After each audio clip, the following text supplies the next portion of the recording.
Hola, ¿qué tal? Buenas noches, señoras y señores. Los notarios y los ciudadanos, Observatorio Notarial de la Realidad Socioeconómica de los Murcianos 2007-2014. Así se denomina el informe elaborado por el Colegio Notarial de Murcia, donde se recogen datos muy interesantes que ofrecen una foto fija bastante buena de la realidad social y de la realidad económica de esta comunidad autónoma. Por ejemplo, ha aumentado el número de personas que renuncian a las herencias porque no pueden asumir las deudas de quienes le dejan el legado o porque no pueden afrontar el pago del impuesto de sucesiones y donaciones. Otro dato, se está recuperando levemente la compra-venta de viviendas, que desde el inicio de la crisis en la región de Murcia había caído hasta un 68% nada más y nada menos. Vamos a hablar de todo esto con el decano del Colegio de Notarios de la región de Murcia, que es don Pedro Martínez Pertusa. Señor Martínez Pertusa, buenas noches. Buenas noches. Bienvenido. Recuerdo que Gracias. en nuestra anterior entrevista le preguntábamos si lo de la recuperación económica era un hecho constatable desde la atalaya que tienen ustedes de observación, y usted nos decía que más que constatable, recuerdo que nos dijo que era como una especie de percepción psicológica, Sí. pero que aún no era algo real. En este momento, han pasado ya unos meses, ¿usted cree que hay algo más tangible con respecto a la recuperación? Bueno, la percepción sigue estando y gracias a Dios no ha devenido hacia abajo, con lo cual podemos decir que está sostenida, no aumentando con gran incidencia, pero no está bajando. Por tanto, es un signo más de, no decimos fortalecimiento, pero sí no debilitamiento de la situación. Esa es la conclusión a la que podemos llegar. Muy bien. En otro tiempo, la pérdida de un ser querido podría traer consigo una noticia que, si bien no remedia el dolor, era bien recibida, la herencia. Pero ahora no está sucediendo así en todos los casos, porque aumenta el número de personas que renuncia a la herencia. Cuéntenos por qué está pasando esto. Bueno, es una situación para cada familia diferente, evidentemente. Hay en algunas ocasiones en las que sí sigue siendo, no digo que una muestra de no dolor, lo es el dolor del fallecimiento, pero no cabe duda que un aporte a la familia en algún momento puede venir bien, pues, para pagar hipotecas o para tapar otro tipo de huecos, ¿no?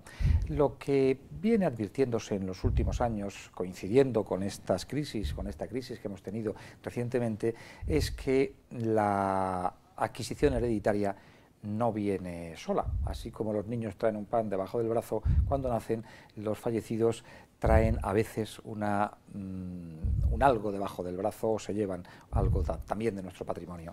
¿Qué significa eso? Que hay un impuesto que pagar, tanto el del ayuntamiento como el de la comunidad autónoma, que en ocasiones este impuesto lleva consigo tal carga de metálico que no es posible hacerle frente, y en otras ocasiones ya no es por el impuesto que nos genera la adquisición hereditaria, sino por las propias deudas que tenía el fallecido, que nos contaminan o nos pueden llegar a contaminar nuestro propio patrimonio, y que llevan a que la persona que tenía derecho a cobrar en su momento quiera seguir con ese derecho, pero ya no proyectado sobre la persona fallecida, sino sobre la persona que hereda, los herederos, los que adquieren sus bienes en definitiva. Esos son los casos en los que plantean las personas si es conveniente heredar porque el activo supera el pasivo y, a pesar de que las deudas existan, puedo pagar las deudas y quedarme con el activo, o si no puedo hacerlo y por tanto merece la pena renunciar para no tener que pagar las deudas que son más grandes que lo que voy a recibir, y en otras ocasiones si tengo dinero suficiente para pagar el impuesto,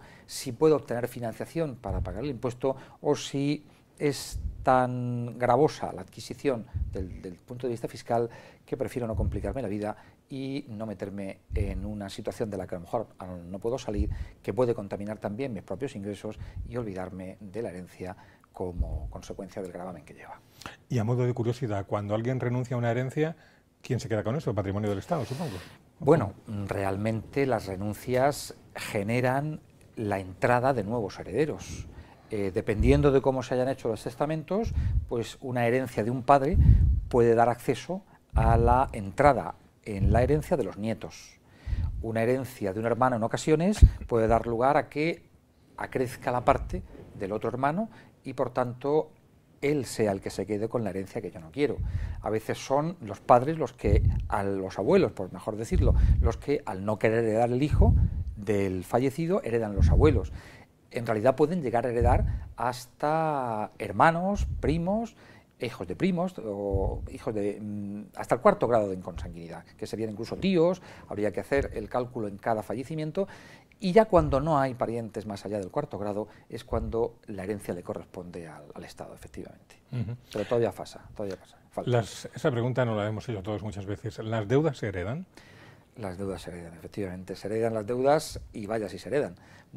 Ya digo, porque el sistema hereditario con el que contamos en el derecho continental, procedente del derecho romano, es un sistema muy curioso. Así como en América y en Gran Bretaña tienen un sistema hereditario de liquidación de la herencia, cuando falta una persona, realmente hay un ejecutor, un liquidador de la herencia, que liquida las deudas con lo que haya y entrega el sobrante a los herederos.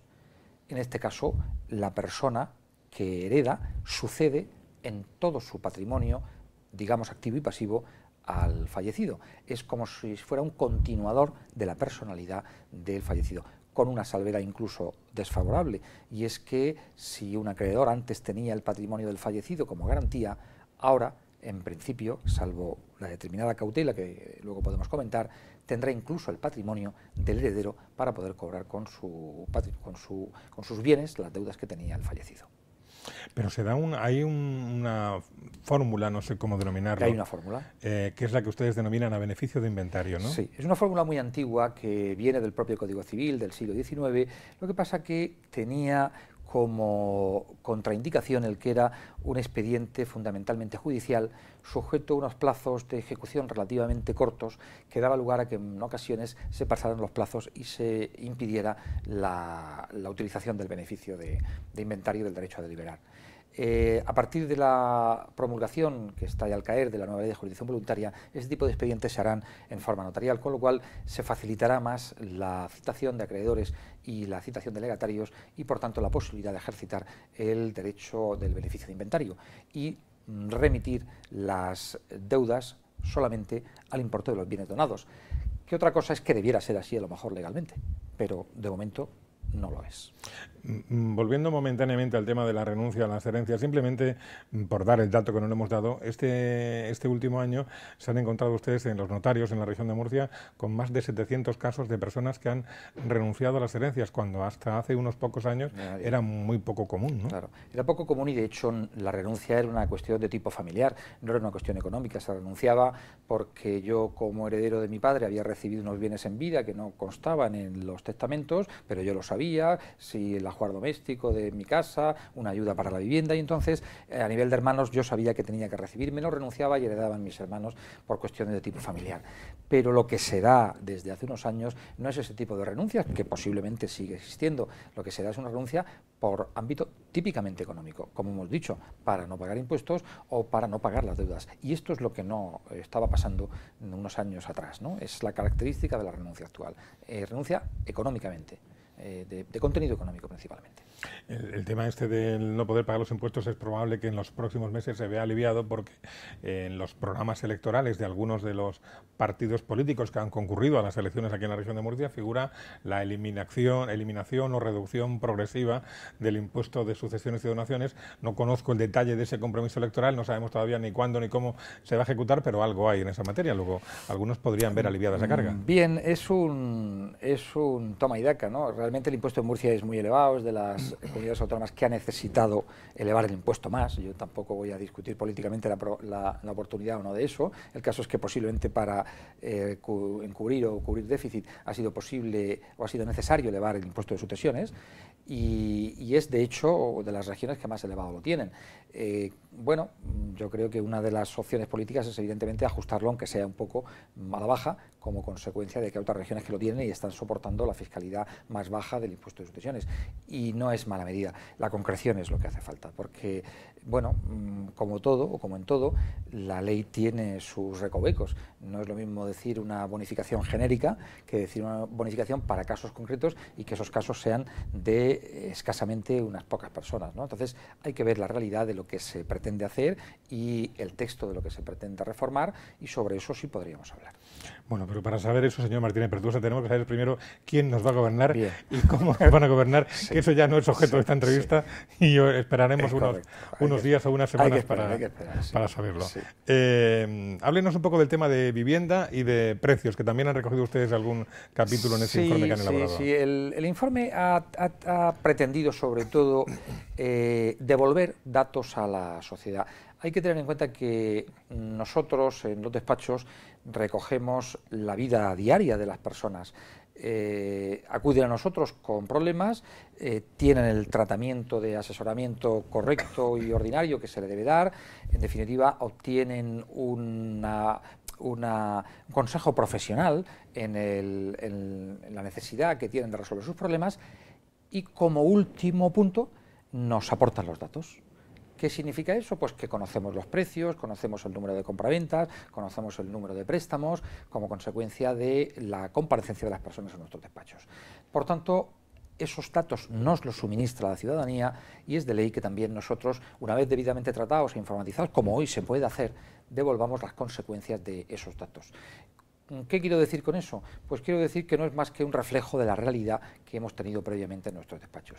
Y la venta de viviendas no deja de ser el reflejo de la realidad. Como se observa en los datos que se han publicado, la crisis ha incidido fundamentalmente en los documentos económicos que formalizamos en los despachos y, bueno, pues de cifras prácticamente cercanas al 70% de descenso en los últimos años del periodo del 2007 a 2013, con una leve recuperación que parece que hay desde el año 2013 al 14 y que se mantiene a lo largo de los primeros meses del año 2015.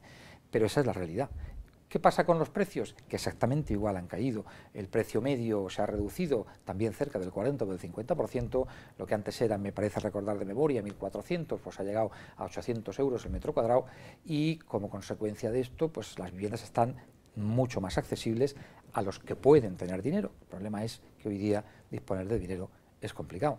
También dato objetivo que los bancos que habían negado el grifo y habían cortado el suministro de créditos en los últimos años, en el 14 han superado lo que habían hecho en los años anteriores con una leve mejoría y en el 15 mantienen también la línea de solvencia o de confiar en la solvencia de las personas. ¿Pero ustedes creen que podría haber tocado a fondo el precio de la vivienda? Posiblemente sí, aunque en Murcia todavía el último año ha seguido bajando, mientras que en España ha empezado a recuperar. En Murcia creo que los datos están en un 2% todavía de bajada en el año 14 con relación al año 13. En Murcia ha sido más acusada que en el resto de España la crisis inmobiliaria y la crisis de financiación. De hecho, las cifras son a lo mejor un 8 o un 10% más graves en Murcia de lo que lo han sido en España. Y la propia recuperación, mientras que en España está recuperando un poquito el precio del dinero, en el resto de España, en Murcia sigue bajando. Mientras que en España a lo mejor se recupera la venta de viviendas en un porcentaje X, en Murcia siempre un poquito menos. Como consecuencia, nos ha incidido más la crisis y nos está costando un poquito más recuperar. Nos estaba comentando que existe un poco más, o ustedes detectan que existe un poco más de fluidez crediticia por parte de los bancos. ¿Eso está contribuyendo a que se constituyan más empresas? ¿Ustedes qué han detectado? De hecho, las empresas, y es un dato curioso, no dejaron de constituirse a partir del año 2010-2011.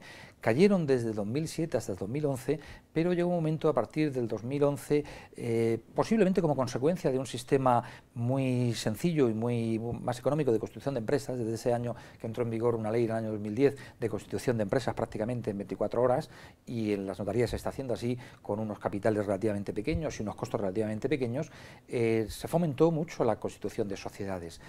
A lo mejor eso no repercutió en el empleo en tanto en cuanto las sociedades eran más de tipo familiar o más de tipo de autónomo, pero no es un dato descartable. No han terminado de caer las sociedades a partir del año 2010. Se han mantenido, incluso han subido un poco desde el año 2010. Se ha creado tejido empresarial, pero a la vez se destruía mucho, con lo cual el crecimiento económico siguió en general bajando, pero no estamos muertos.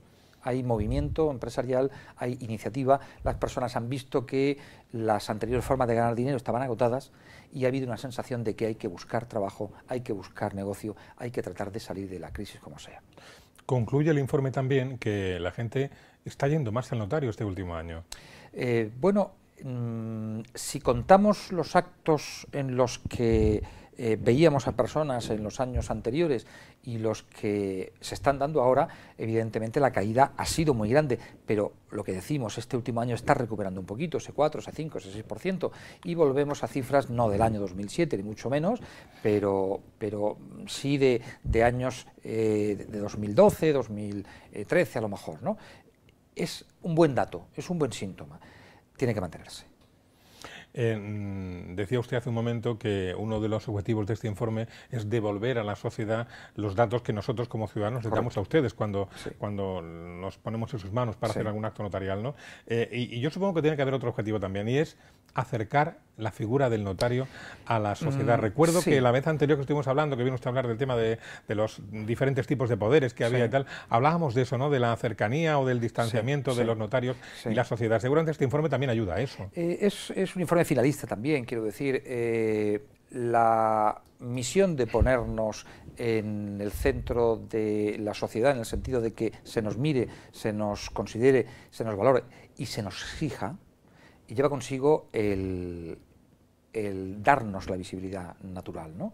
Entonces, nadie podrá solicitar nuestra ayuda si no nos conoce, si no sabemos que la podemos prestar, si no sabe que en un momento dado puede acudir a la notaría en solicitud de cualquier información que nosotros podamos darle. Evidentemente hay campos que no vamos a tocar, pero sí podemos a lo mejor encauzarle. Mire usted, esto tiene que verlo con un letrado, que sea especialista en esto a lo mejor es conveniente que en el ayuntamiento le informen, y cuando tenga un informe se acerca usted por aquí, veremos cómo le podemos decir.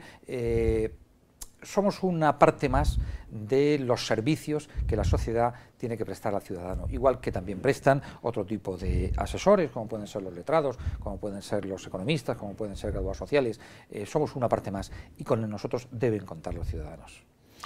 He dejado para el final de la entrevista un asunto que recoge el informe, que a mí me parece muy importante. Ahora verá usted por qué. El informe recoge también que aumenta el número de notarias en la región de Murcia. Ustedes saben que popularmente, tradicionalmente, los padres, las madres, han querido casar a sus hijas con un notario o con un registrador de la propiedad, por razones obvias, ¿no? Y claro, y los que somos padres de hijos varones, pues también no nos importaría casar a nuestros hijos con notarias o con registradoras de la propiedad. Entonces, si va aumentando el número de notarias, es una buena noticia para los que somos padres de varones. Tradicionalmente la notaria había sido siempre la mujer del notario, porque no había notarios, ¿no? Aunque aquí en Murcia en su día hubo notarias hace muchos años, doña Carolina Bono en San Javier, ¿no? Hoy día, bueno, la mujer accede a todos los puestos de cualificación profesional, indudablemente, y este es un sitio donde ha encontrado uno de los puestos que más atractivos son, porque esta profesión tiene un gran atractivo, que es el contacto con las personas, el contacto con la gente y la sensación de ser útil. Desde ese punto de vista, las mujeres tienen una especial sensibilidad para los problemas humanos, tienen una especial forma de enfocar determinadas cuestiones, y no cabe duda que a mí, por supuesto, que me han superado, y a los varones no me extrañaría que en ocasiones nos mojaran la oreja, como dice la gente, ¿no? Es importante, pero lo vemos palpablemente. La última posición prácticamente que se determinó hace unos meses, el 50% ya eran mujeres. Me parece que había una diferencia entre 49 y 51. Y la última toma de posesión que hubo en el colegio de notarios nuevos, 2 eran mujeres, 1 persona era hombre, ¿no? Acabaremos en una paridad real. Aquí sí que hay paridad, habrá paridad, efectivamente. Muy bien, pues en cualquier caso, quien quiera acceder para conocer con detalle este informe, ¿está accesible en la página web del Colegio de Notarios? Está accesible, efectivamente, y en cualquier caso, con una solicitud vía correo electrónico al Colegio Notarial o con una solicitud incluso a mi propio despacho, que está a disposición de todo el mundo, les será facilitada la información, y a partir de aquí los datos son públicos, libres y interpretables ya por cualquiera. Muy bien, don Pedro Martínez Pertusa, decano del Colegio Notarial de la región de Murcia. Muchas gracias por ofrecernos toda esta información y por asistir una vez más aquí a Televisión Murciana. Gracias, muy amable. Faltaría más. Gracias a ustedes por seguirnos una noche más aquí en Primera Línea. Volvemos el próximo día. Buenas noches a todos.